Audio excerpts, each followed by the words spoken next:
کیا جہیز واقعی خوشی لاتا ہے یا بیٹیوں کے لیے بوجھ بن جاتا ہے؟ آج کتنی بیٹیاں صرف جہیز کی وجہ سے رخصت نہیں ہو پاتی۔ السلام علیکم ورحمۃ اللہ وبرکاتہ۔ آج ہم گفتگو کریں گے شادی میں جہیز کے مطالبے پر۔ سب سے پہلے ہم یہ جانیں گے کہ جہیز آخر ہے کیا۔ جہیز اردو لفظ ہے۔ عربی زبان میں لغوی اعتبار سے اس کے لیے جہاز اور تجہیز کا لفظ استعمال ہوتا ہے، جیسے جہیز العروس، دلہن کے ضروری سامان تیار کرنا، لیکن عرفاً جہیز کا اطلاق شوہر کے ہاں دلہن کو رخصت کرتے وقت جن چیزوں کی ضرورت پیش آتی ہے اس پر کیا جاتا ہے، لیکن وہی بناؤ سنگار زیب و زینت کی اصل حیثیت کو مسخ کر دیا گیا ہے اور اس کے بجائے بیش بہا اور قیمتی سامان بنام جہیز دیا جا رہا ہے۔ مروجہ جہیز کی اس رسم میں سب سے اہم نقص انسانیت کی تحقیر ہے۔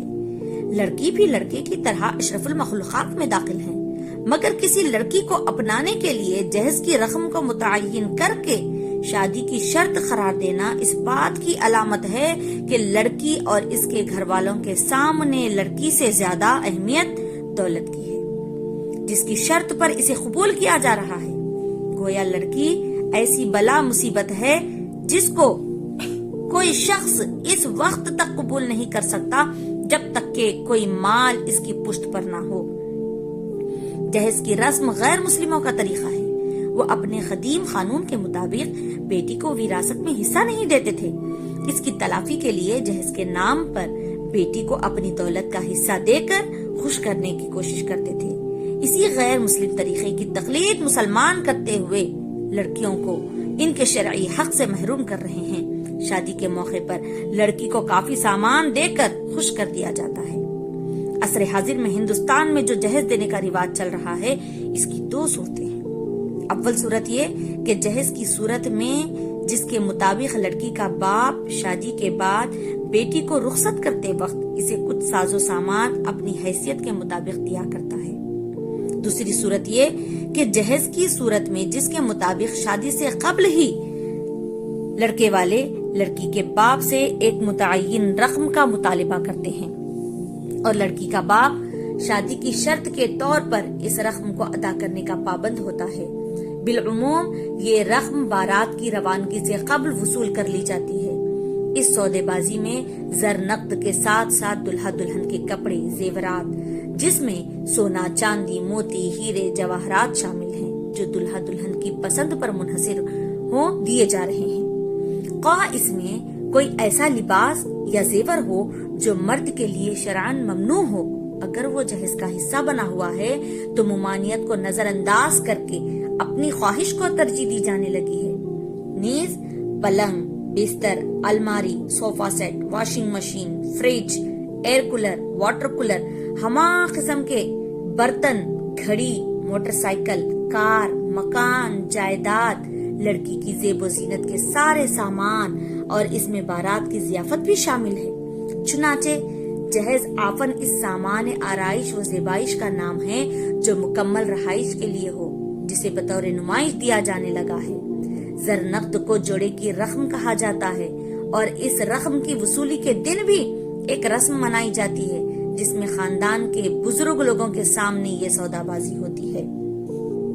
چنانچہ مروجہ جہیز کو اگر کوئی شخص مطالبے سے لے گا تو رشوت ہے، اور اگر لوگوں میں اپنا مقام دکھانے کی غرض سے لے گا تو ذلت ہے، لوگوں کے مال کا لالچی بن کر لے گا تو وہ بدبخت ہے، اور اپنا حسب نسب دکھانے کے لیے لے گا تو وہ شہرت ہے۔ اگر کسی غریب یا حاجت مند کو بطور تعاون دے گا تو اعانت ہے۔ اگر لڑکا واقعی غریب اور محتاج تعاون ہو اور وہ کسی بھی طرح کا مطالبہ جہیز نہ کر رہا ہو اور لڑکی والے بھی کسی معاشرتی دباؤ یا غرض فاسد یا نمائش کے بغیر صرف لڑکی کی مدد کے طور پر حسب استطاعت، حسب ضرورت اور حسب سہولت لڑکی کو ساز و سامان دیں تو اس کے جواز میں کوئی شک نہیں، بلکہ اپنی بیٹی کے حق میں صلہ رحمی اور لڑکے کے حق میں مدد کے برابر ہوگا۔ کچھ لوگوں کا خیال ہے کہ جہیز اللہ کے رسول صلی اللہ علیہ وسلم کی سنت ہے، کیونکہ آپ صلی اللہ علیہ وسلم نے بھی حضرت فاطمہ رضی اللہ تعالی عنہا کی شادی میں جہیز دیا تھا۔ ایسا خیال حضرت فاطمہ رضی اللہ تعالی عنہا کے متعلق غلط فہمی کا نتیجہ ہے یا پھر اسلامی تعلیمات سے ناواقفیت کی علامت ہے۔ حضور صلی اللہ علیہ وسلم نے جو کچھ حضرت فاطمہ رضی اللہ تعالی عنہا کے جہیز میں دیا وہ سب کے سب حضرت علی کی ذرہ کی قیمت سے ہی خرید کر دیا تھا، جبکہ آج معاملہ بالکل برعکس ہے۔ جب اللہ کے رسول صلی اللہ علیہ وسلم نے حضرت علی کو فرمایا کہ مہر ادا کرو تو حضرت علی نے عرض کیا میرے پاس ایک گھوڑا اور ایک ذرہ کے علاوہ کچھ نہیں ہے۔ فرمایا بہتر ہے گھوڑا جہاد میں کام آئے گا، البتہ ذرہ مہر میں فاطمہ کو دے دو۔ پھر فرمایا کہ ذرہ فروخت کر دو اور اس سے شادی کے لیے ضروری سامان کا انتظام کر لو۔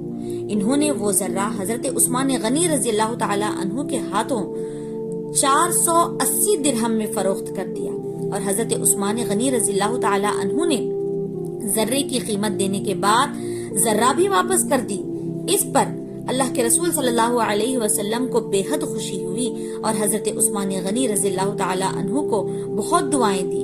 پھر رسول اللہ صلی اللہ علیہ وسلم نے ان درہموں میں سے ایک مٹھی لے کر حضرت بلال حبشی رضی اللہ تعالی عنہ کو بازار سے خوشبو وغیرہ سنگھار کا سامان لانے کے لیے دیا اور باقی درہم حضرت ام سلمہ رضی اللہ تعالی عنہا کو دے کر فرمایا کہ اس سے فاطمہ رضی اللہ تعالی عنہا کے لیے گھر کا کچھ سامان ضروری کا نظم کر دے۔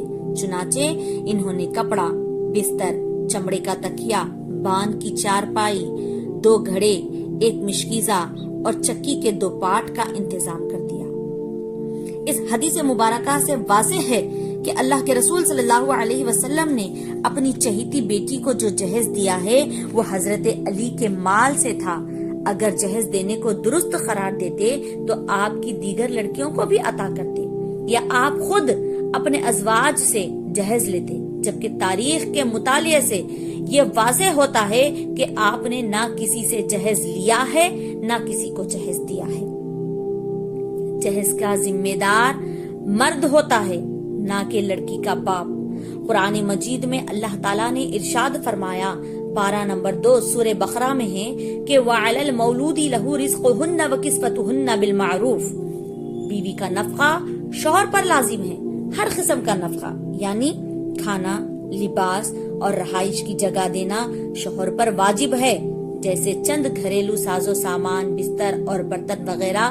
بیوی ان تمام چیزوں سے بری ذمہ ہے، حتیٰ کہ اگر مہر کی زیادتی سامان کے لیے ہو تب بھی عورت پر گھریلو سامان لازم نہیں۔ اس لیے عورت مہر کی مستحق اس سے فائدہ اٹھانے کے عوض میں ہوتی ہے، نہ کہ سامان جہیز کی تیاری کے لیے ہے۔ اللہ تعالیٰ مرد کو اجتماعی زندگی کا ناظم اور حاتم بنایا ہے اور عورت کو محکوم اور ماتحت بنایا ہے۔ قرآن مجید میں متعدد مقامات پر مرد کی حاکمیت کا تذکرہ کیا گیا ہے، جیسا کہ پارہ 5 سورہ نساء میں اللہ تعالیٰ ارشاد فرماتا ہے کہ الرجال قوامون علی النساء، مرد عورت کے نگران ہیں۔ پارہ نمبر 2 سورہ بقرہ میں ارشاد فرماتا ہے وَلِلرِّجَالِ عَلَيْهِنَّ دَرَجَةٌ، مرد کو عورت پر فوقیت و برتری حاصل ہے۔ اسی طرح پارہ نمبر 21 سورہ روم میں اللہ تعالیٰ ارشاد فرماتا ہے خَلَقَ لَكُم مِّنْ أَنفُسِكُمْ أَزْوَاجًا لِتَسْكُنُوا إِلَيْهَا، اللہ تعالیٰ نے تمہاری خاطر تمہی میں سے جوڑے بنائے تاکہ تمہیں ان کے پاس سکون حاصل ہوں۔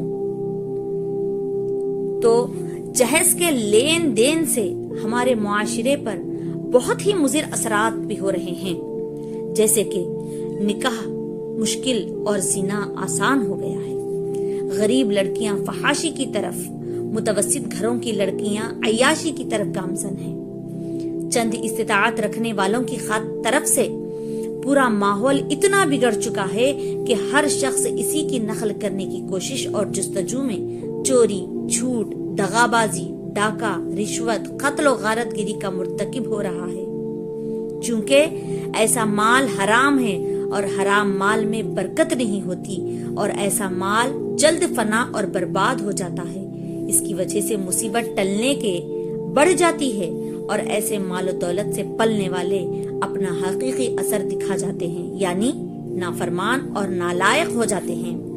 لڑکیاں سرکش ہو جا رہی ہیں، مرد بک کر عورتوں کے آگے جھکنے پر لاچار ہو رہے ہیں، اور مرد عورت کے محکوم ہو رہے ہیں، جبکہ قرآن مجید میں اللہ تعالیٰ نے صاف اعلان کر دیا کہ الرجال قوامون علی النساء، کہ مرد عورت پر حاکم ہیں۔ کئی غریب مجبور لڑکیاں اپنی معصومیت کے باوجود خودکشی کرنے پر مجبور ہو رہی ہیں۔ یاد رکھیں کہ شادی دو خاندانوں کے درمیان محبت کا رشتہ ہے، سامان، رقم اور جہیز کا سودا نہیں۔ اللہ تعالیٰ ہمیں سادہ نکاح، پاک نیت اور انصاف والا معاشرہ عطا فرمائے، ہمارے معاشرے سے جہیز جیسی رسم کو ختم فرمائے، بیٹیوں کو عزت، والدین کو سکون عطا فرمائے۔ آمین ثم آمین۔ مع السلام ورحمۃ اللہ وبرکاتہ۔